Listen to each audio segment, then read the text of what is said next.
Hello, hi, welcome. I am taping a piece of 100% cotton paper down and decided to divide the paper in half, vertical wise. I'm going to make bookmarks today. It's been a while since I've done bookmarks and I love them. I love making them, especially like making them, painting them side by side and kind of treating the picture as one. So that's what we're going to do today. And I wasn't sure what to paint, so I'm just kind of going to wing it like I always do. I'm going to wet the paper. I think I want to do a dramatic sky. Not even so much dramatic, but focus on the sky. So I'm going to wet the entire paper and I'm going to brush it with a flat wash brush. I'm going to brush it horizontally and vertically and make sure the water really gets in there. We want it to stay as wet as possible for a long time. And yes, I reuse my tape, so I'm pressing it down to make sure that the water doesn't get underneath the tape, which it may or may not. It's kind of like, the gamble if it's going to or if it's not going to. And see, I got blue on there from the tape, which can really actually sometimes be quite magical. And I usually don't mind too much. I'm going to make the sky probably blue anyway, so I'm not super duper concerned here. And mostly I just want to make sure I get my paper evenly wet, not too much water, but not not less. You want to have a good amount. So I'm taking some random blue. I don't even know what blue that is in my palette right there. This is a really old filled palette and I forget what I put. So I mixed a tiny bit of green in there too. I think it's like I want to say it's an aqua and maybe some sort of phthalo something.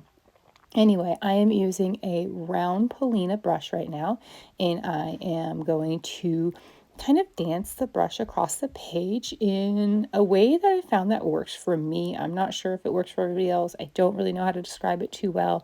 It just took a lot of practice until I finally just kind of got it. And I let the water do the work for these clouds. I'm going to use a little bit of darker so you can get kind of the shadows of the clouds. And I just kind of add those in here and there. I follow no real rules for this. I'm just kind of doing it at random. You all know I'm not a realistic painter, so I like to make things as easy and simple as possible for myself and not to overthink and not to get realistic and not to get too critical of it and just kind of let things happen versus trying to force them. So I do leave the white space. The white space is obviously key here for clouds, right? Since we're not going to actually paint the clouds per se, we're going to paint the space around them. And so just getting as much shape as you want. I do tend to do the bigger, fluffier ones at the top, and then I try to get smaller at the bottom and get more. See, I'm going small right here, so I know I'm going to end the sky shortly-ish. But I do want to make sure that I kind of, thin these out and stop getting so big. So I think it's really effective, and I'm pretty sure it's, kind of a standard when painting clouds. So I'm not teaching anything new or showing anything new here.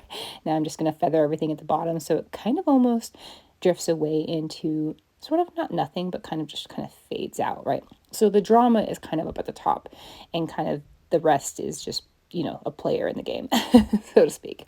So I'm going to take some green. I think this is a mix of two different greens and then whatever else is on my palette there. I don't like to focus on the names of the colors like I want you to use what you have, what calls to you, what you love, what you like, what you don't like. I'm probably using at least 3 or 4 greens mixed in here, maybe some blues mixed in too. And I'm not one of those people that remembers what I use, and I don't try to recreate the colors I use. I don't make one favorite green and use it for everything. I tend to forget, which is actually kind of really nice because then it allows me to come up with unique mixes every time, right? Versus using the same green for everything. And it may look to you that I use the same greens. Maybe I do. Sometimes I do. I haven't been using this palette a lot lately though, so these ones are kind of something I haven't used in a while, which is actually quite refreshing. If you haven't used a palette for a while, pull it out and try it. Keep your same brushes and your same paper. So 2 out of your 3 you're really comfortable with, and then the third one you can mix up. So like the paints colors I'm mixing those up, and I think it's kind of fun to kind of remind yourself that to work with other colors versus what you're just very, very comfortable with. So really there, I just threw on some greens. I know I kind of did it I did it lighter in the back and then kind of got darker in the front, which, is another kind of a, standard or not rule because I don't like rules, but kind of, following the rules of the laws of how color does tend to get darker as it comes towards you, right? things tend to fade as they go back. With mountains, when you're looking at mountains, same kind of thing. I'm just adding a few more darker details at the bottom of these clouds. I decided I wanted a little bit more, just a little bit more down there.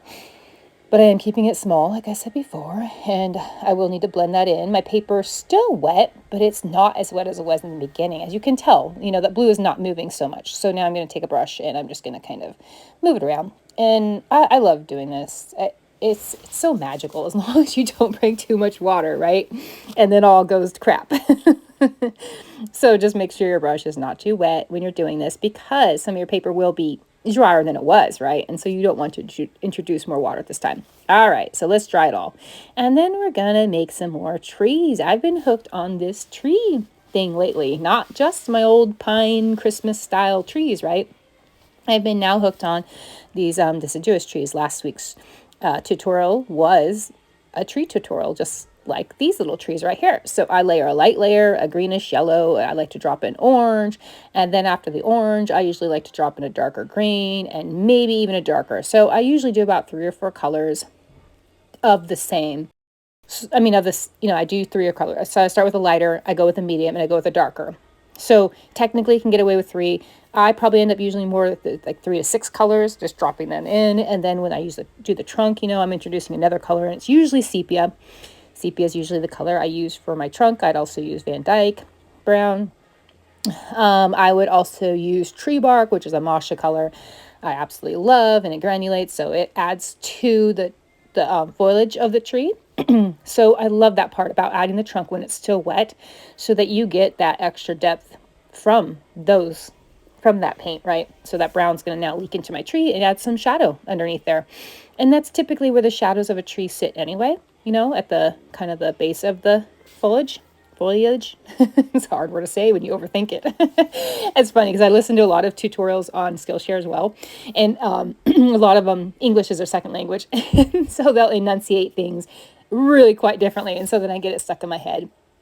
And one lady I follow, she says she enunciates foliage very differently than I do.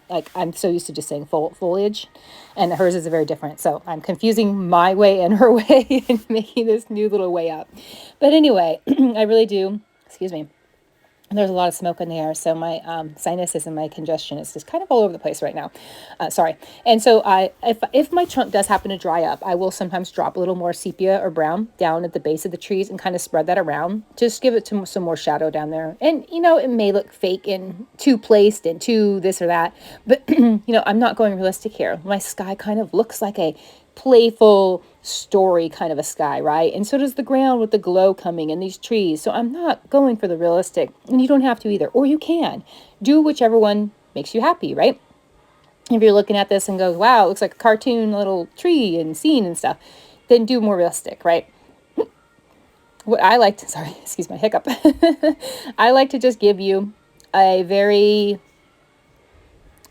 loose, inspirational kind of try it if you like, don't if you don't kind of feel, right? I want you to kind of choose what works for you and what doesn't work for you and go for that. If you want one tree, stop here and you're done with one tree. I did add a little trunk because I thought I wanted to kind of continue under the other paper.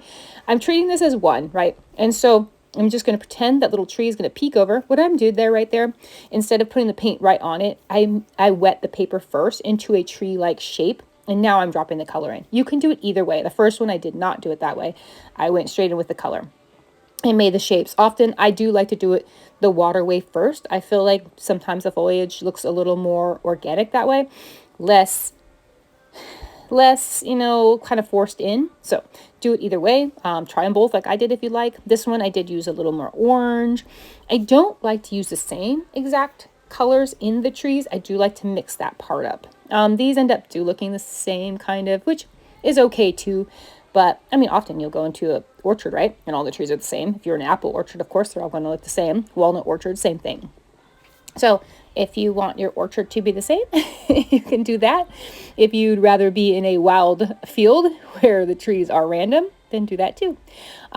Mix up the shapes, mix up the branches, mix up the trunks, mix up your field. You can add flowers to your field.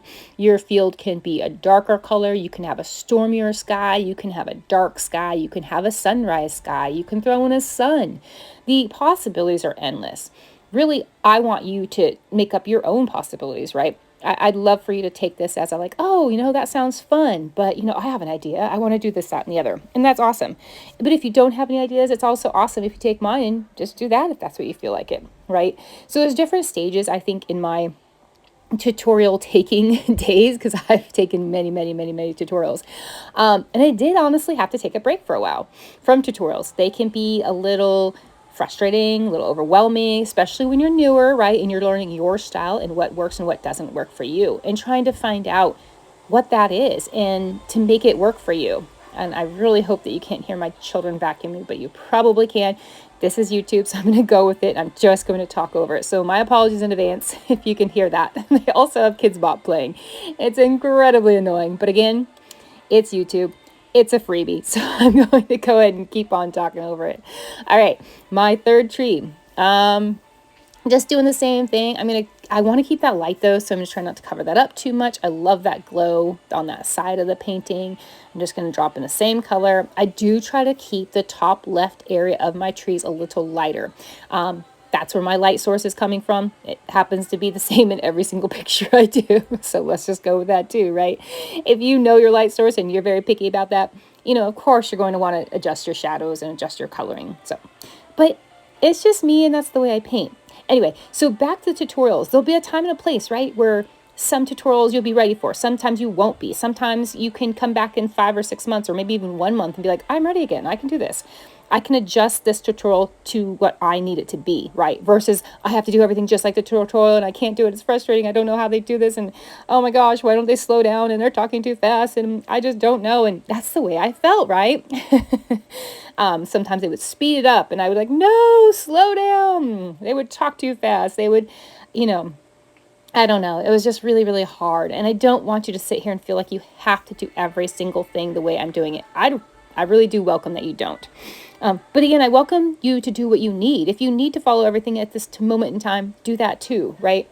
I really, really, really want it to work for you and what makes your art journey a happy journey, right? And one that works for you. So anyway, I'm just accenting these shadows on the bottom of these trees. Yeah, would they look like that exactly? Again, not likely. But that's not what I'm about, right? I just like to play. I like to explore. I like to have fun, and I want you to do the same. You could add birds here. Oh gosh, sorry. I just noticed. Amazon pops down that little thing and shows you something, your package where it was delivered. It was delivered in like greenery, and my front porch is not green at all. It's, brick. And so I'm wondering where the heck they stuck my package. All right. Again, just playing with more shadows here on this little meadow, if you will. I love the way the slope turned out, how it's kind of higher on one side, and I wish I would stop messing with that shadow on that tree because I'm losing that glow I really like over there. Hindsight, right? As you're looking back, I'm like, no, stop with that. What am I doing?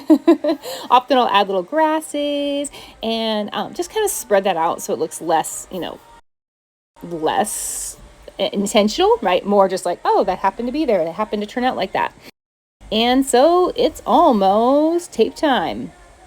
I'm going to let all that dry. Actually, I'm going to use my dryer. I used my dryer. All right, I'm going to drop a little bit more darkness down the bottom of the very base of these foliage of these trees. And as long as it's wet, you can do that. If it's not, you do want to dry it completely and then add it and then blur it out a little bit.